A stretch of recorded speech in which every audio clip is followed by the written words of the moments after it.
Babylon का पतन हो गया है। जैसे हमने अध्याय 17 और 18 में पढ़ा है। 17वें अध्याय में हमने देखा है कि वह एक विश्व धार्मिक व्यवस्था जो है उसकी पतन हो गई है, और 18वें अध्याय में हम देखते हैं कि व्यावसायिक या व्यापारिक बेबीलोन का भी विनाश एक घंटे में आ जाता है। संसार के सारे अमीर लोग हैं, व्यापारी लोग हैं, वो कितने रो रहे हैं और कितना विलाप कर रहे हैं इस धरती पे। लेकिन दिलचस्प बात यह है कि हम इस अध्याय में देखते हैं कि स्वर्ग में एक बहुत महान उल्लास मनाया जा रहा है, क्योंकि दुनिया के धर्मी उद्धारकर्ता के राज्य करने का समय आ चुका है।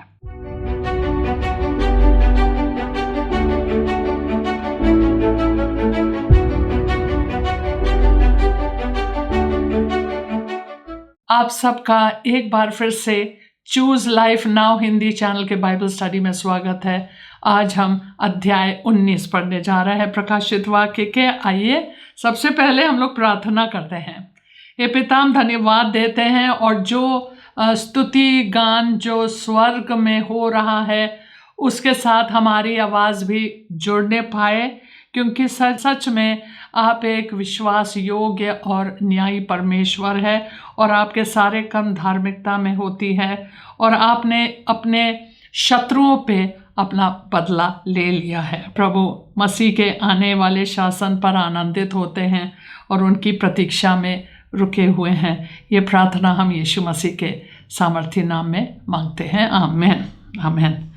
आइए अध्याय 19 पद संख्या 1। इसके बाद मैंने स्वर्ग में मानो बड़ी भीड़ को ऊंचे शब्द से यह कहते सुना, हालेलुया, उद्धार और महिमा और सामर्थ हमारे परमेश्वर ही की है। किसके बाद? बेबीलोन के पतन के बाद यूहन्ना अब कुछ बहुत सारी चीज़ें सुनने जा रहा है स्वर्ग में, और वह यह सुनते हैं, एक बहुत बड़ी भीड़ को देखती है, जो कि हम लोगों ने अध्याय 7 में देखा था। एक बहुत बड़ी भीड़ जो कि महाकलेश में से निकलकर हर एक गोत्र के, हर एक भाषा, हर एक राष्ट्र, हर एक लोग में से निकलते हैं, और उनके वस्त्र सफ़ेद और उज्जवल है और चमकदार है। वो लोग जिन्होंने अपनी प्राण त्याग दी, वो लोग परमेश्वर की आराधना करते हुए हालेलुया बोल रहे हैं।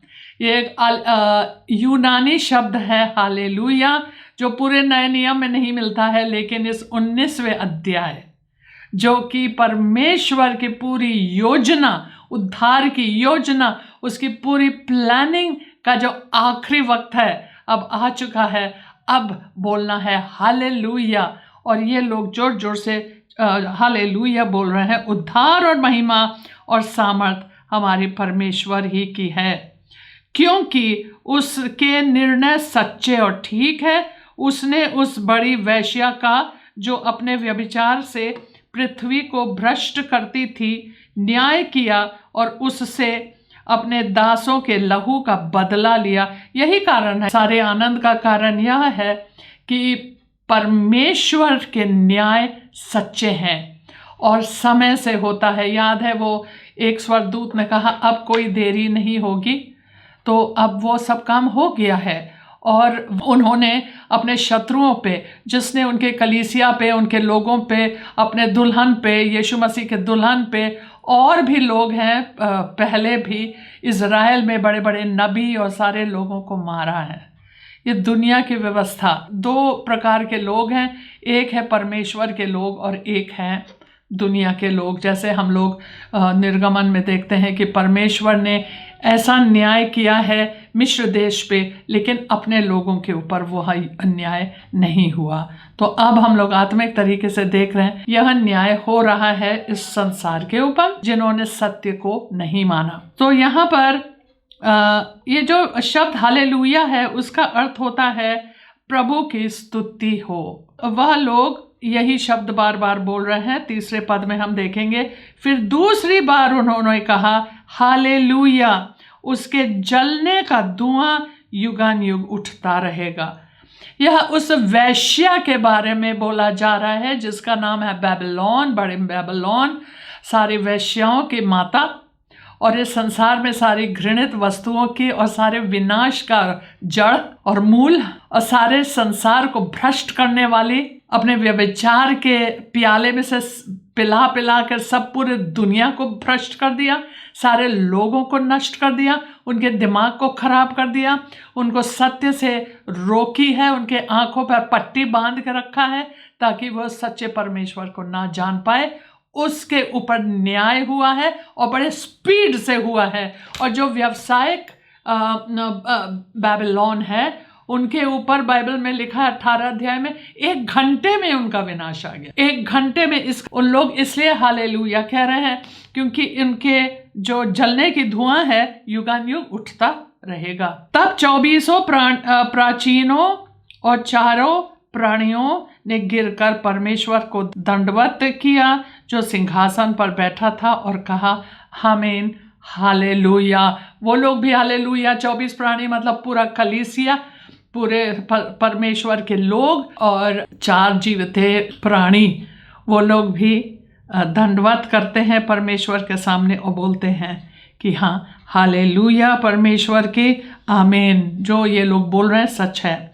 5वां पद, तब सिंहासन में से एक शब्द निकला, हे हमारे परमेश्वर से सब डरने वाले दासों, क्या छोटे क्या बड़े, तुम सब उसकी स्तुति करो। फिर मैंने बड़ी भीड़ का सा और बहुत जल का सा शब्द और गर्जन का सा बड़ा शब्द सुना, हालेलुया, क्योंकि प्रभु हमारा परमेश्वर सर्वशक्तिमान राज्य करता है। अब यहाँ पर हम फिर से देख रहे हैं कि सिंहासन से एक शब्द, बड़ी शब्द, एक आवाज़ आई, किसी की आवाज़ आई और वो कहने लगे कि हे परमेश्वर के डरवैयों, क्या छोटे क्या बड़े, क्या तुम सब परमेश्वर की स्तुति करो। और फिर मैंने बड़ी भीड़ का सा बहुत बड़ा जल का शब्द सुना, बहुत बड़े गर्जन सा, बहुत लोगों की आवाज़ उन्होंने सुनी।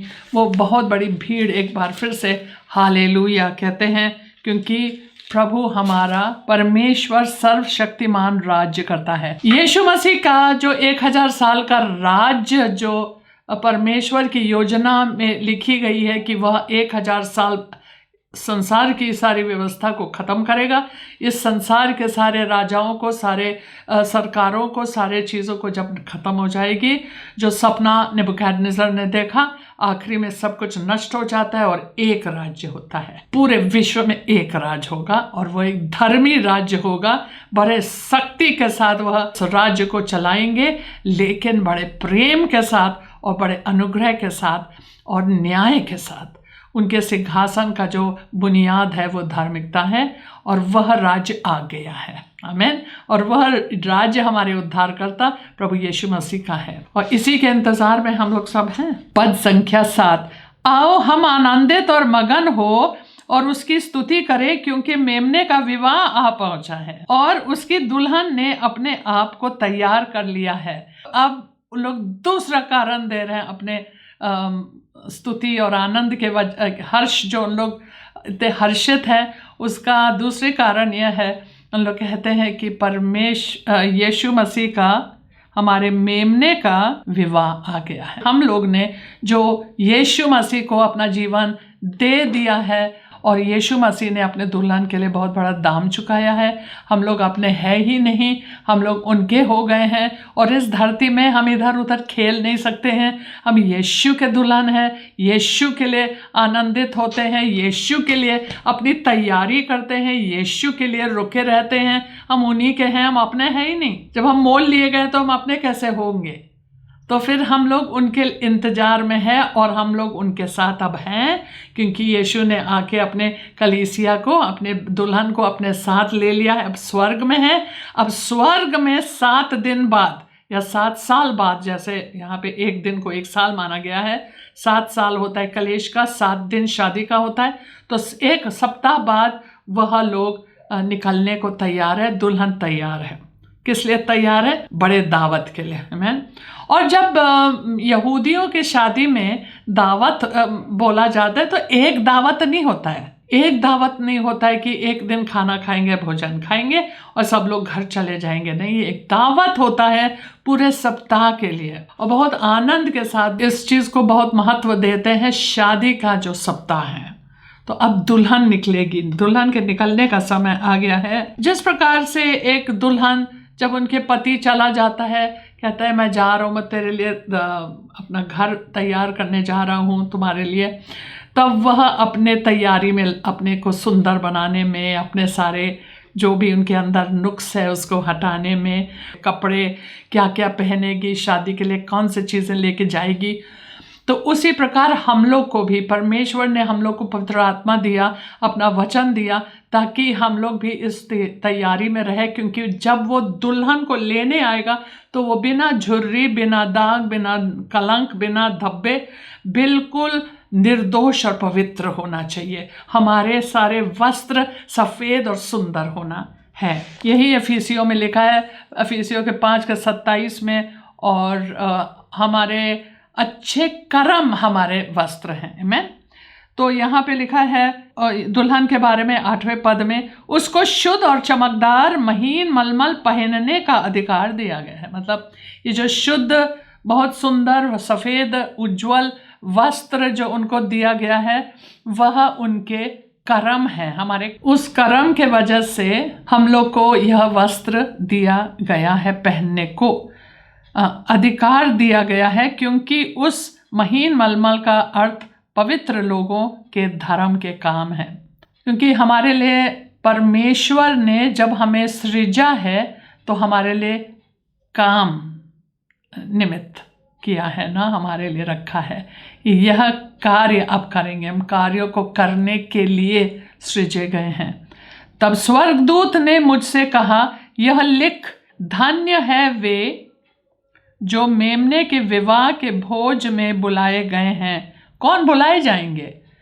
दुल्हन तो हम लोग हैं, कलीसिया हैं, तो दुल्हन को थोड़ी बुलाया जाएगा अपने शादी में। लेकिन बाकी जो विश्वासी हैं, जो बाकी जो परमेश्वर के लोग हैं, उनके लिए लिखा गया है कि धन्य है वे लोग जो इस भोज में बुलाए गए हैं। फिर उसने मुझसे कहा, यह वचन परमेश्वर के सत्य वचन है।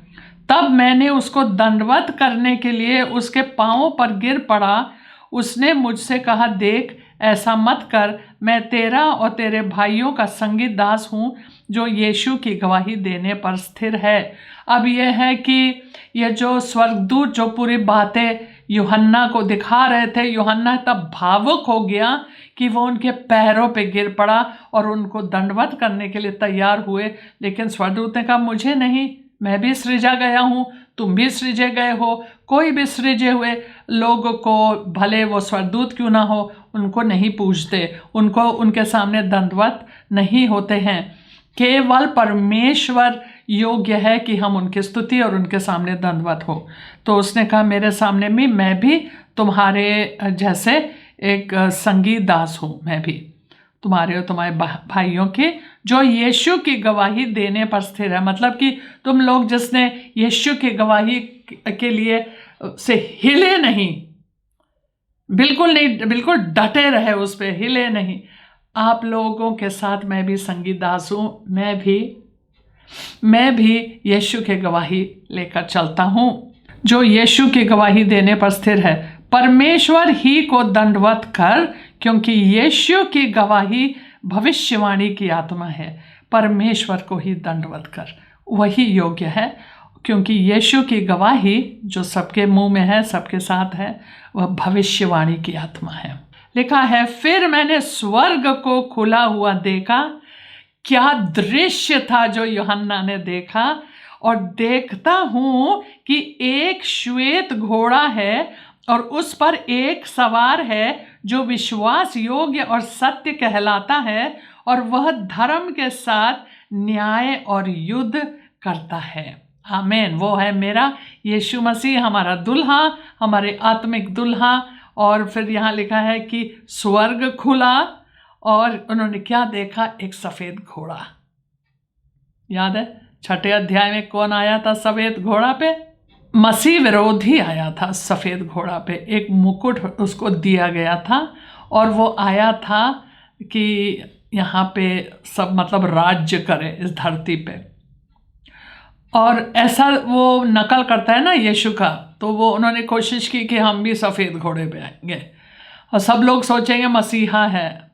और कोई कोई लोगों का मसीहा है, जो दुनिया के लोग हैं उनके लिए वही मसीहा है, लेकिन हमारे लिए नहीं। हमारा मसीहा अब आ रहा है। लिखा है कि वह श्वेत घोड़ा और उस पर एक सवार जिसका नाम है विश्वास योग्य और सत्य कहलाता है वो, और वह धर्म के साथ न्याय और युद्ध करने के लिए आता है। उसकी आंखें आग की ज्वाला है और उसके सिर पर बहुत से राजमुकुट है।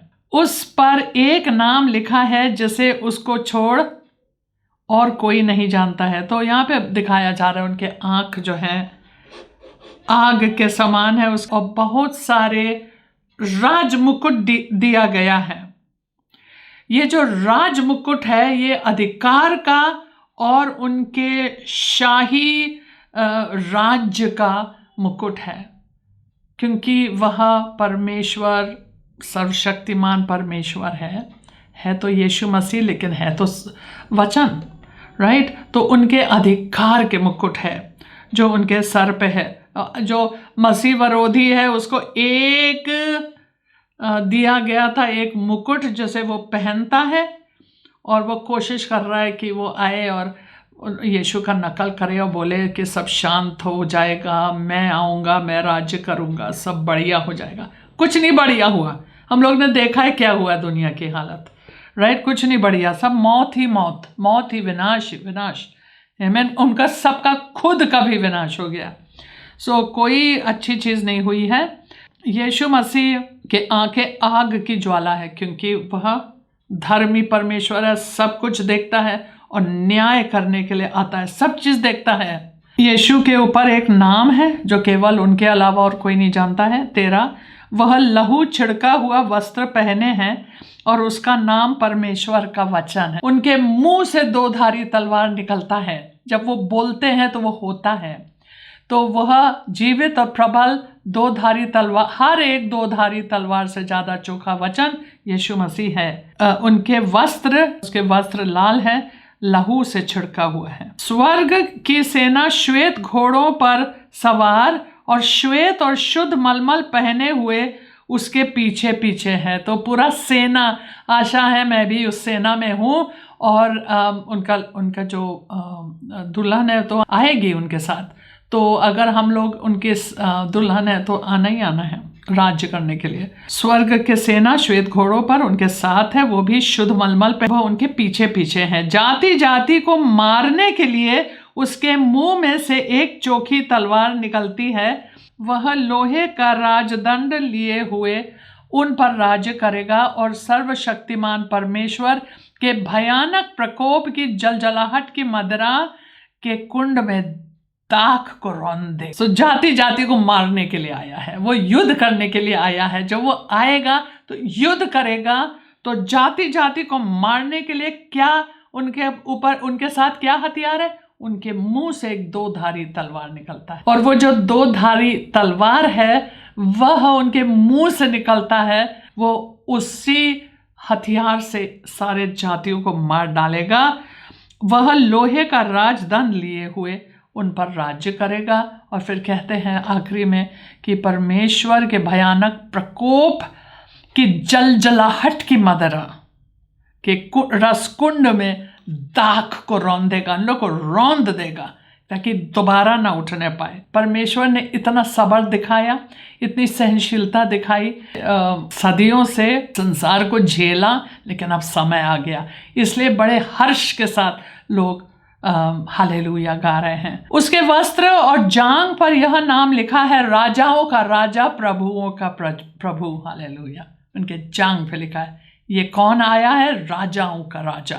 हम लोग राजा हैं, है ना। एक राजपदधारी याजकों का समूह हो, हम लोग भी राजपदधारी लोग। हम लोग बहुत हल्के में इस चीज को गाते हैं, लेकिन इसका अर्थ गहरा है।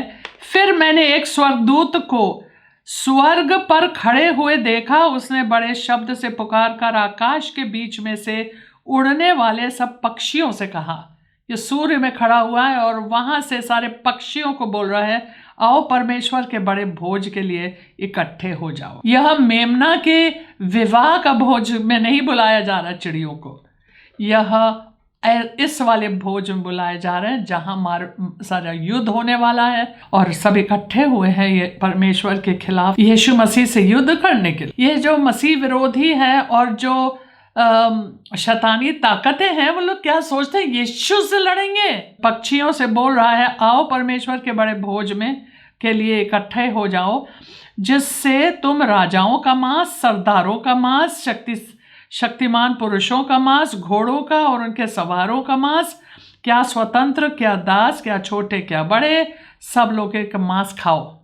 उन लोगों को निमंत्रण दिया जा रहा है।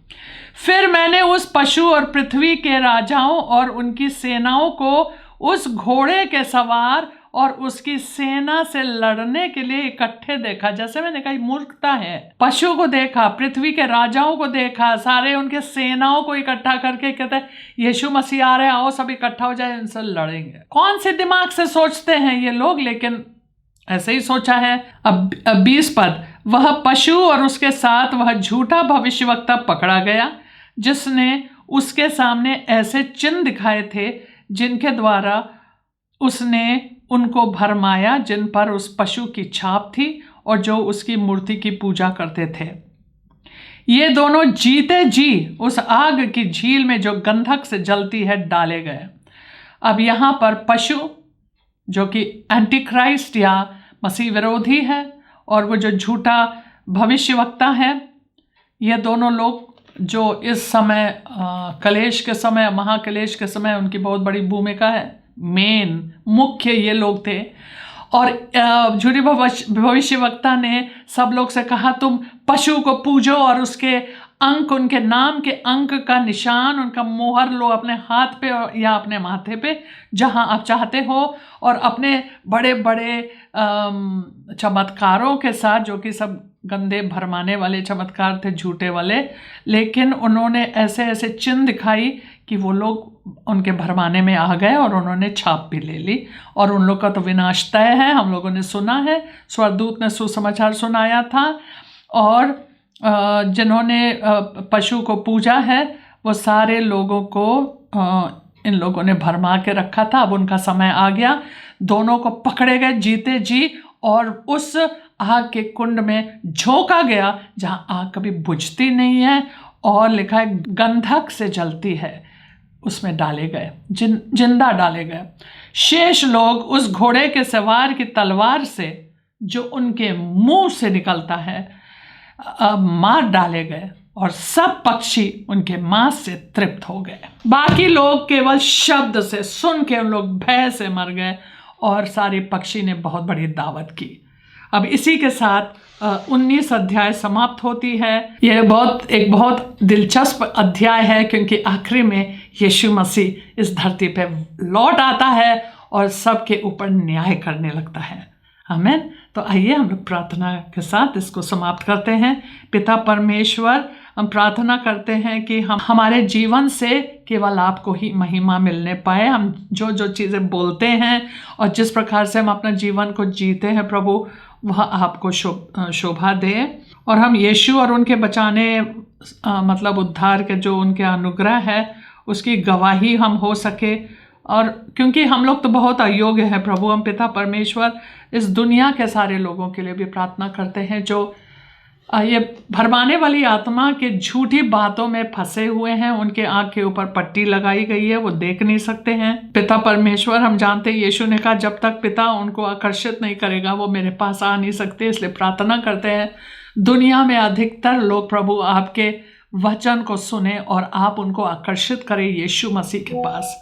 यह अनुग्रह हम उसको कमा नहीं सकते, हम ऐसे कोई काम कर नहीं सकते। पिता परमेश्वर, सारी चीज़ें आप ही के तरफ से हैं और इसीलिए हम लोग यीशु मसीह के नाम से आप ही को धन्यवाद देते रहते हैं।